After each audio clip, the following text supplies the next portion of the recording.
All right, so this kind of came into the garage the other day, and I know a lot of you guys ask me all the time tips to making money when doing this and everything. Well, this is one of those weird ones that it's like it comes in and sure, why not? I mean, anything that you can do to help somebody makes you a few dollars or charitable. But anyways, so this comes in, I open it up, and the lady says, "Hey, can you go ahead," and writes a note and says, "Hey, can you go ahead and try to back up all this stuff on these hard drives?" I was like, "Yeah, sure, that should be no problem." So I take the job, and then if you guys look, I got a bunch of IDEs over here. Ooh, Western Digital, the caviar drives. Yeah, got a bunch of these. So let's see what we got. I think that's like 64 gigs. This one is very interesting. Yeah. Yep. Classic. And a bunch of this one. This one says corrupted, so I don't know. Ooh, floppy drive. I don't know how that got in there, but that's in there.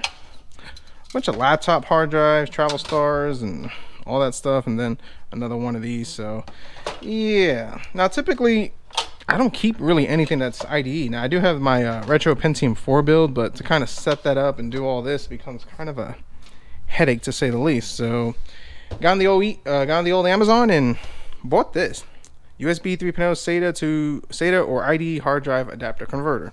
So if I could give this a shot, if we could just kind of plug these in, pop it up on my Windows 10 computer over here, put it on a thumb drive, that would work. I mean, my thumb drive is probably the capacity of all these combined together, so should be a quick, easy fix to say the least. So let's go ahead, let's open this up and see if this works.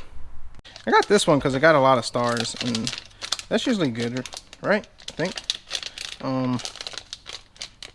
I'm already taking off one star because I can't figure out how to open this. That's just lovely. Maybe open it up like that. All right.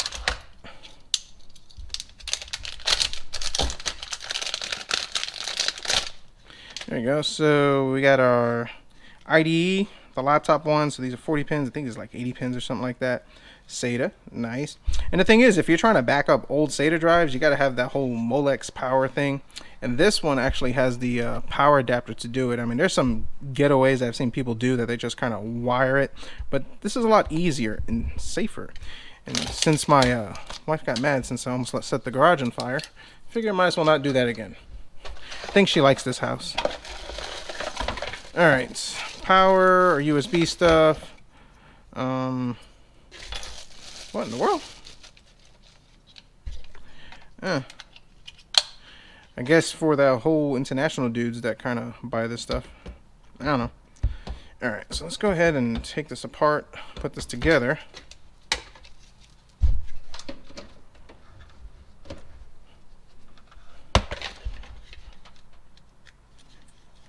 What if there's an LED for this? Yep. Glows red. Let's turn that off for now since we're not using it. USB cable. Let's go ahead and plug that in. Take this stuff and just kind of toss it. Let's pick a magic one right over here.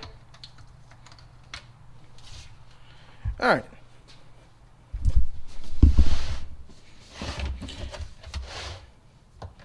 Let's choose this drive right over here. So this one, I think it says like 6.4 gigs. There we go. If I said 64 gigs earlier, I'm sorry. I think it's 6.4 gigs. Yeah, that's about right. So now let's plug this in. There we go. Let's plug this in this way. This is going to go in right over here.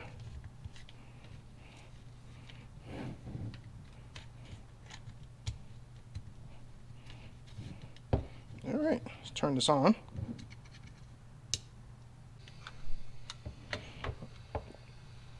All right. All right, so let's see if this works. So far here, the old Windows kind of picking it up. So let's see. Get you guys right over here.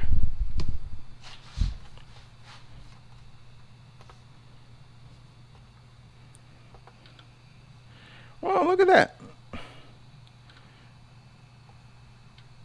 All right, so this thing works. I mean, let's adjust it right over here. Yep, this has everything that's on it. I don't know what Windows is on it. And that hard drive sounds very suspicious, to say the least. So we got my videos, my music, PC Cillin. Oh, that's a good one back in the day. Tech programs, text, document files, Myst. That was a great game back in the day. Oh, pretty cool. Let me play with a couple more of these. Alright, so that worked out pretty good. Let's go ahead and try one of these old laptop hard drives over here. This one is a Fujitsu 40 gig. Let's see what's in these. And let's see how this gets set up. Alright, so let's see. These are the smaller pins. I'm gonna assume this goes right here, like so.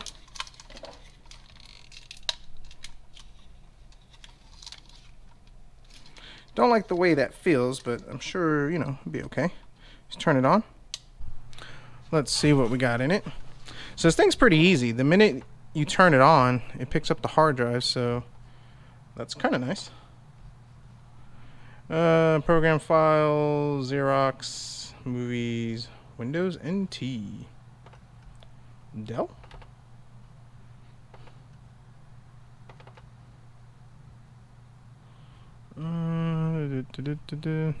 Alright, this doesn't have anything interesting. Let's go on to a couple more.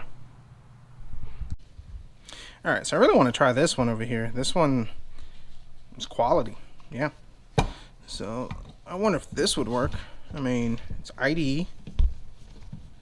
We have Molex power. In theory, it should work.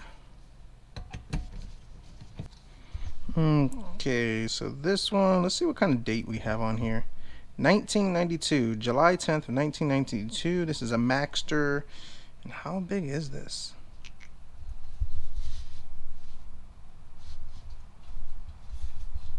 Well, it's big in size. That's what we know. Alright, so let's go ahead and link you up.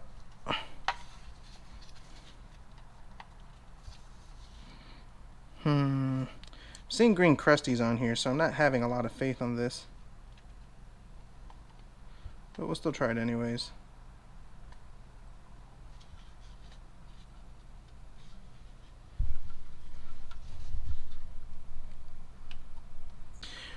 Well, this one's kind of a bummer because the Molex power, you see how close the IDE is to right over here?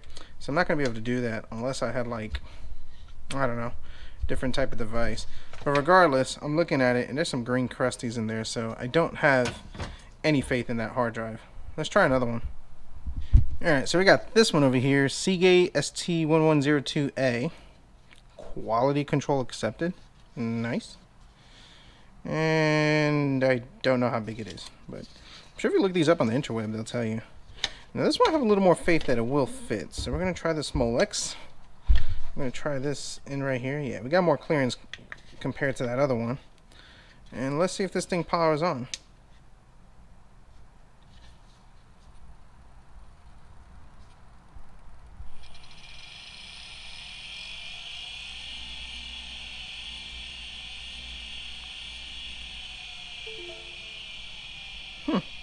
That sounds very interesting.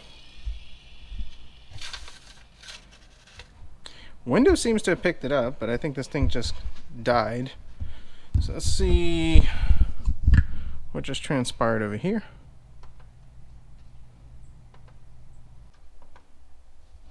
Yeah, that one just pretty much just kicked the bucket. So, oh well. Let's see what else we can do. So pretty much what I'll charge customers for these is about $40 to $60. I tell them provide your own USB thumb drive. They provide it. I'll put all the data on there. I usually recommend 128 gigs or less. It just depends on how big these are. I think total for these I might even have, like, because some of these are really small, like maybe 30-40 gigs. So I'll tell them that, and if they give me a couple of thumb drives or whatever, we can do that. And if not, then I'll add the cost of the thumb drives to give to them, or sometimes they'll bring me like a terabyte or a backup drive and we could just back it up through there. So as far as these older drives,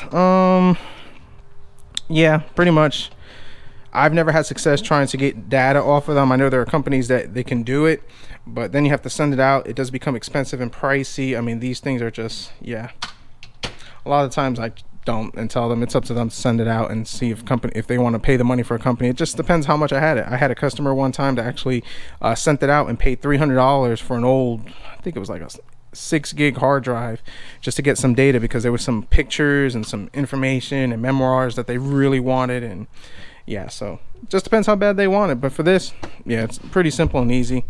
This tool right over here, definitely amazing, definitely recommend it. And it's a must. Number one, you do have the SATA option on it, so you're not limited to just doing IDE, but then you do have the IDE options. And if you guys are trying to do like retro builds on it, this is a great way to kind of get those games on there a lot easier without having to deal with DVDs and discs. And what I'll do is I'll install Windows on it, and then I'll create a folder, and I'll just put all the games like Jazz, Jackrabbit, Day of the Tentacle, just whatever retro game that I want to do, and that works out a lot easier. So hope you found this video useful. Just wanted to show you something, and thanks for watching, and we'll see what we'll come up with next.